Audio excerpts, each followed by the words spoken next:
The United States' recent move to drastically increase H-1B visa fees may have a significant ripple effect on India's economy, potentially impacting nearly 1% of the country's GDP.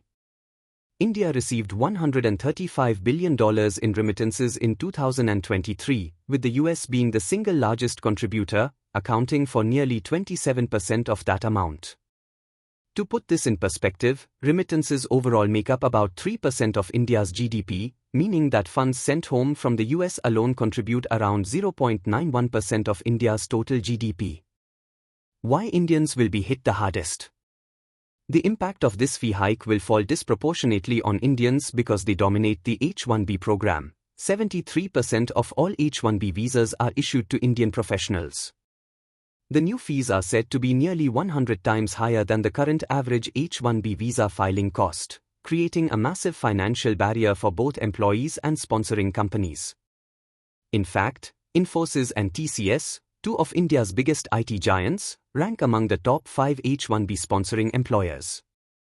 With costs skyrocketing, companies may be forced to reconsider their hiring strategies, and many talented Indian workers could see their US dreams delayed or denied. Why other countries won't feel the same heat?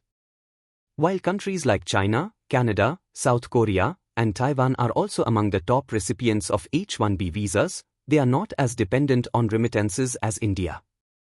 That makes India uniquely vulnerable to the economic shock of these changes.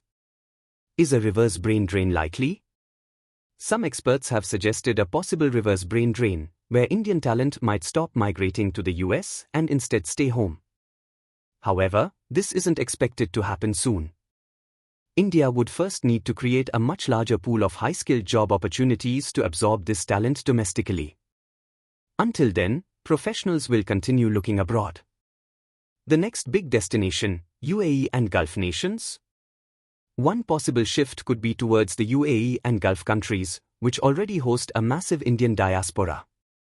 The UAE alone is home to 3.2 million Indian immigrants, the second largest after the US, and is also the second largest source of remittances for India.